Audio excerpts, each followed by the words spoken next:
For the first time in my life, at this point, 2000 August, I think it was 26, 2011. 3 days after the earthquake down in Washington D.C., I got fired from my job. I never in a million years thought that I would ever get fired from a job, but I got fired that day, and I was completely blindsided, and I never in a million years thought that that would happen to me. Welcome to Receive and Relate. If this is your first time here, I'm glad you clicked on this video for story time. My name is Tara Walker. I'm very glad you're here. If you are a returning subscriber or a returning visitor, hey y'all, hey. So yeah, so you heard it right. It was August 20. I believe it was August 20. It was either August 26 or 28, but I think it was the 26th of 2011. I got fired from my job, and it was 3 days after that earthquake. And you know what's crazy? As I was doing my timeline again the other day, adding some more stuff, to the story, adding some more, chapters basically. And when I wrote this one out, I was like, I think it happened the week of the earthquake. Let me go look. So I went all the way back to 2000 because I remember that earthquake happening on a Tuesday afternoon. And I also Googled to make sure. I was like, earthquake in August 2011, it popped right up. And I think it said like August 23rd or something like that. And it was like when I was doing the timeline, it was like the Lord gave me a revelation. Like that week, it was a shaking, literally. It was a shaking physically on earth, and it was a shaking in my life, because although I was very extremely and rightfully so upset at getting fired, I'll tell you why I got fired. The Lord was shaking things up. The Lord was shaking things up because my life was getting ready to go into a different season. I was getting ready to cross over into a certain season. And so God literally shook things up. And that is actually how I ended up when I lost this job. I ended up 16 months later in Baltimore, living in Baltimore, where I currently live now, with the job that the job called me, and all the testimony how I got up here and all that, and I'll get that in another video. But yeah, so let's go into how it happened. So what happened was, around this time, by myself, my own decision, not with my, even though he was in my ear about losing weight, I did it on my own. I decided, and I joined. So I was contract for federal government at the time. I was working at the Ronald Reagan building on Pennsylvania Avenue, Washington, D.C., and in the Department of USAID, which is the United States Agency for International Development. I believe I got it right. And then the department was Global Health. And so the bureau was USAID, and the department was Global Health. So I was the executive assistant or / front office assistant, same thing, for like, I think it was like 100-something people. It was like a pretty big department. I liked my job. I actually liked my job, and my job liked me, until my ex-husband started messing that up. Right, that position was actually a promotion too, because when I first started working on that contract, it wasn't in that department. I was in a department of HIV and AIDS, and I liked that job too. But and my boss, I like my boss too, but it was just too close for company, literally. I was sitting next to somebody in this desk area that was supposed to be designed for only one person. But it was a job, and it was a promotion from the previous job that I had at Blue Cross Blue Shield. It was a $10,000 promotion, so I was not gonna not take it. Okay, but I think I worked in there for like a year, maybe two, before I got this position that I was end up being fired from. And it was a big promotion. I got a big increase for this, and then I got another increase after the first year because they loved me naturally. I mean, it was not a love. But anyway, my ex-husband messed that up. And I don't know if y'all remember, but a few episodes back when I was telling y'all how I used to call my job And if he was mad at me, like we would get into an argument or something like that the night before, and he couldn't just let it go until I got home, he would call my job. And if I hung up on him, he would keep ringing. He would call my job. Oh my gosh, y'all, it was so demonic, because my job is what brings home the bacon. You know what I'm saying? Why are you calling my job repeatedly over and over and over again? I tell you I can't talk right now, which I couldn't, because I worked I didn't have my own office. You understand what I'm saying? And it was an open cubicle. So I ain't even had like them walls type thing, which means as soon as I pick up the phone and answer it, anybody who was around me can hear my conversation, whether they listen or not. They can hear me on the phone. And not just that, but I needed my phone clear for whoever needs to call at work, okay, and ask me to do something. So yeah, what happened was, the reason I blame him for losing the job is because I had already a verbal warning and a written warning, and the next one was the third one, and he was out. So I already had them down because of him. But there's also when you have a light on you, okay, and you're a child of God, period, you like a target. You know what I'm saying? And I know people watching this, I know you watching this, you can relate, especially if you still at a 9 to 5. And there's just going to be some people that just do not like you, no matter how nice and sweet you are.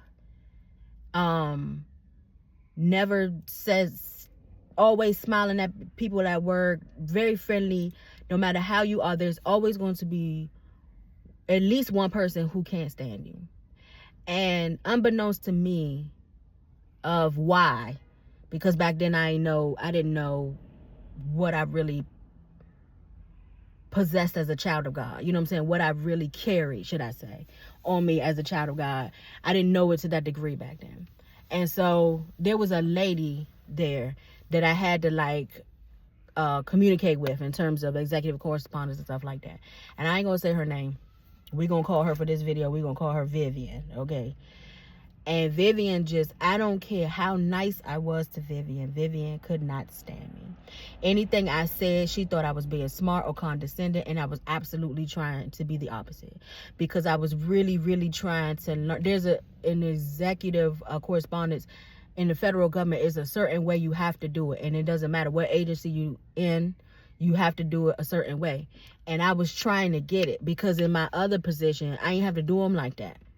And so I was just really, really trying to learn. But anyway, I was also losing weight around this time. I was going to the gym. I had, like I said, I was on the contract. So at first on the contract, you couldn't be a contract employee and be a member of the gym and the agency at first. But then they changed some rules or whatever, and then I was able to be a member. And it's funny, because the supervisor that I worked for there, who would go to the gym faithfully every day, was the one that told me, because I had told her that I would like to join the gym. This would be the one who played a part in me getting fired.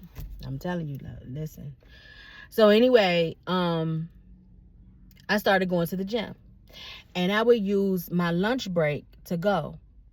But my lunch break, I would call it my lunch break earlier in the day. So let's say I got there, I reported at 8 or 8:30 or something like that, right? Around 10:30, 11, I stopped and went to the gym, because I ain't want to go in lunchtime where everybody else go. I just didn't want to be around them crowds. I ain't want nobody in my business. I wanted to be in and out my little hour. So I would put on my board at lunch, right? And I would use my lunch break. So this was fine. I was doing this faithfully probably a good month. Ain't nobody say nothing. All of a sudden, though, the same week of the earthquake, and how I know I lost weight is because even my the head boss down there, I used to really like him. He was focused. When I tell you that Bama, he was about his job. But he was nice to me. He was always nice to me. Anything I needed, if I could catch him, and I mean catch him literally, because that's how fast the Bama walked. Like he was about his job, okay? But he was very nice to me. He complimented me. He mentioned it one day. One day I asked him a question, and I said, follow me back to my desk. And when we got back to my desk, he was like, you losing weight. You lost, like he said, you've lost weight. You lost weight. And I was like, yeah, I did. Thank you for noticing. He was like, yeah, like, keep it up or whatever, right? And so, and he doesn't, and this type of person, he doesn't do that. Like, he don't give compliments to people. And I say he focused on his job. He don't water cooler talk. You know what I'm saying?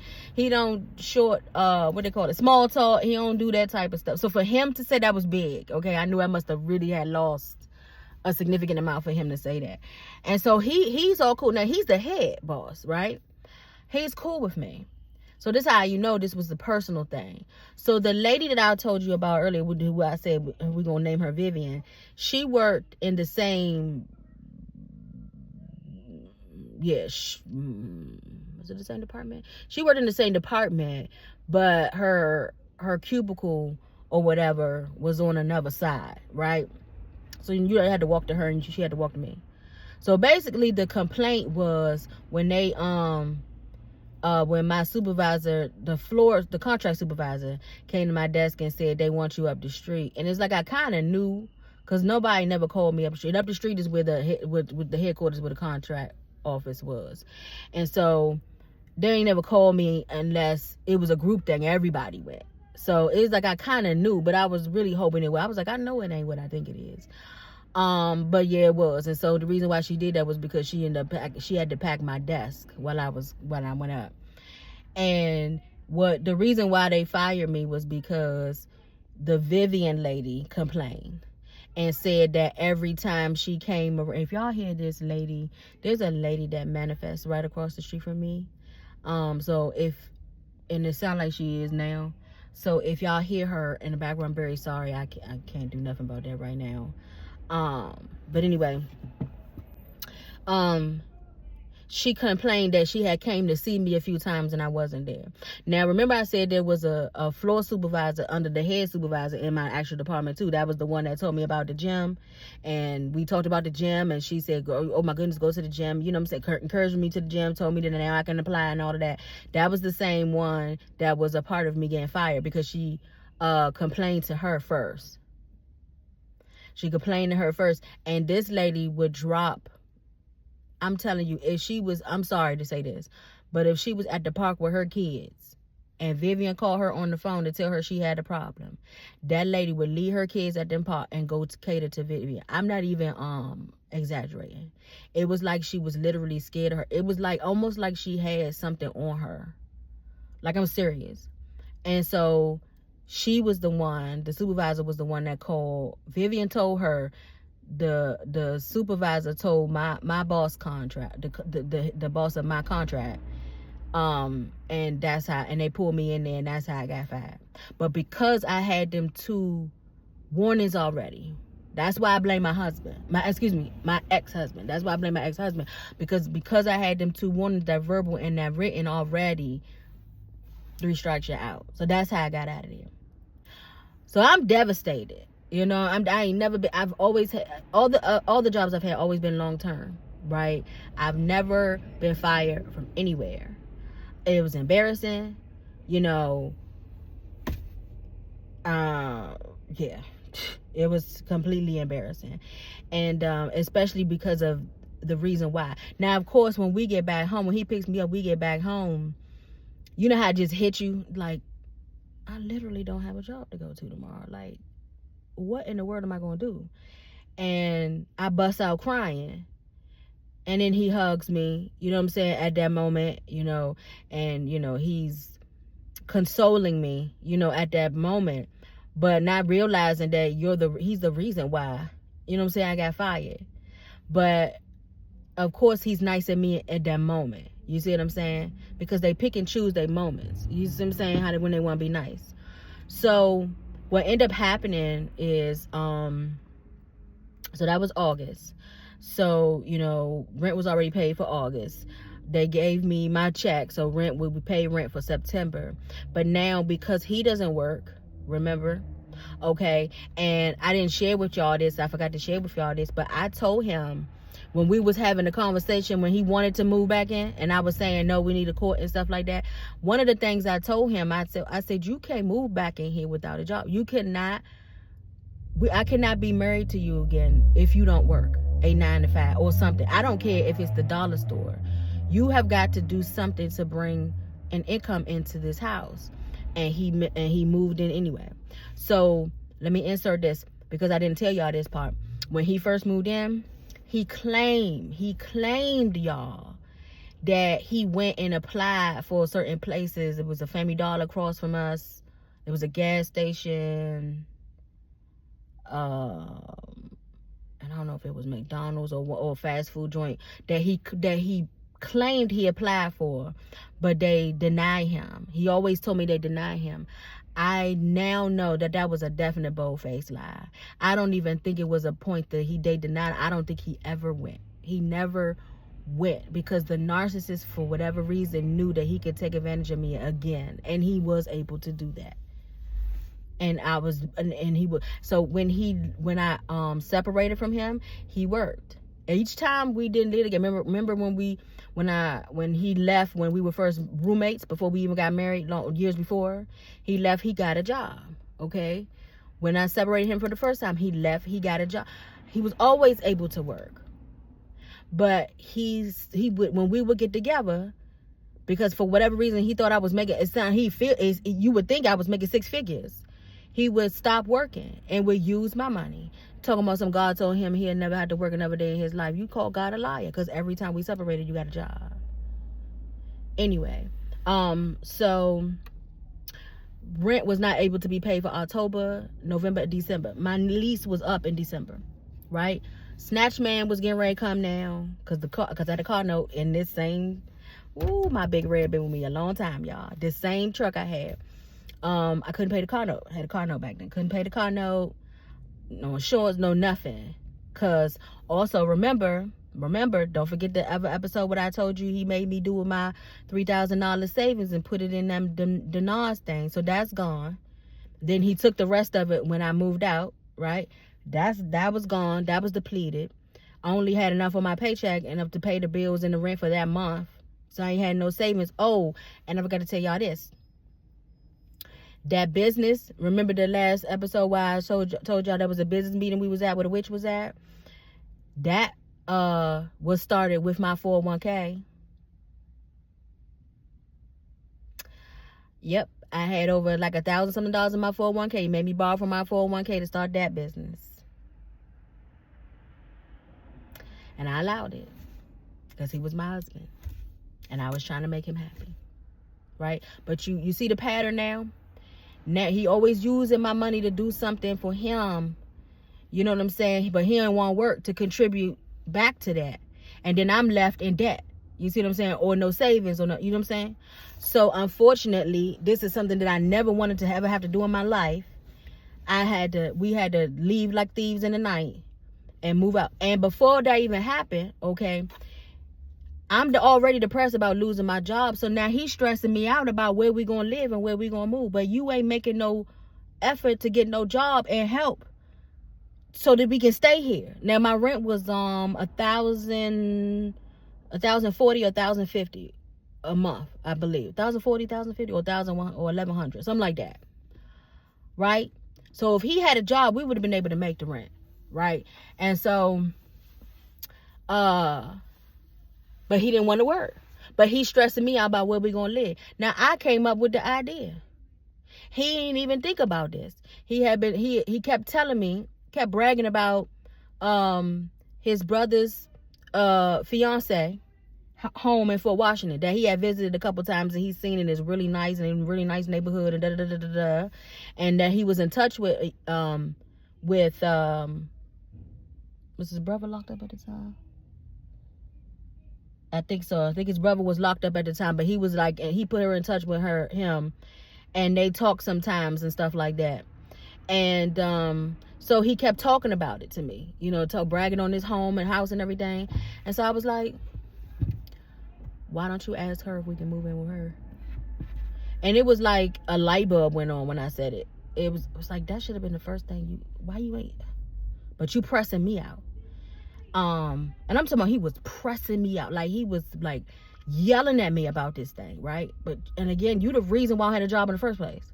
So I was like, why don't you ask her? And he was like, oh yeah, you know what? Let me ask. So, long story short, they got on the phone because she at the time was really, really in love, deeply in love with my brother-in-law. She agreed to do it, but he promised her that we would pay her rent. And that would be with my unemployment, which ended up happening. I ended up getting no unemployment. And so that's how we left. And I had an apartment with 3 months rent on my credit. But we moved out, but we had a place to go. And so then we moved into my sister-in-law's basement in her single family home with her 2 sons in Fort Washington, Maryland, over there on the other side of Friendly High School, which is the high school, ironically, that my current husband now graduated from. So yeah, that's it for this episode. Stay tuned. If you are enjoying this journey or me talking about this journey, please like, share, and subscribe. If you haven't already, I would encourage you to do so. If you have anything that you can relate to in this story, drop me a line in the comments and let me know, because people receive when they can relate. And I love you, but know that God loves you more. I will definitely see you in the next episode. Stay tuned, y'all, because yeah, you think it was bad before. Just wait. All right, see you in the next episode. Bye.